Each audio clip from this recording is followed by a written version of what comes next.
এইমাত্র 15-20 জন 41 জন পুলিশ সদস্য মারা গেছে এরকম একটা খবর বলেছে। এটা আসলে কয়েকশো মারা গেছে এবং ব্রুটালি মারা গেছে।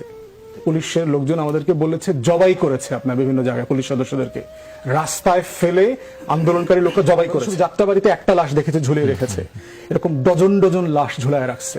আমরা শুধু সিরাজগঞ্জে একটা থানায় পোড়ায় মারছে 13 জন 14 জনের কথা জানি, পোড়ায় মেরেছে আরো অসংখ্য পুলিশ সদস্য আছে, কিন্তু পুলিশের জবাইয়ের খবরগুলো আসে নাই পত্রিকাগুলোতে। সেই কিন্তু পুলিশরা জানে।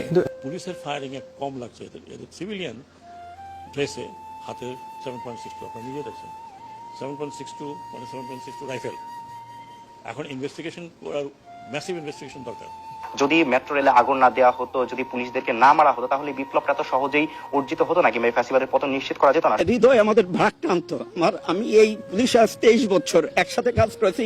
কিছুদিন আগেও আমার থানায় ছিল, সে আজকে নেই।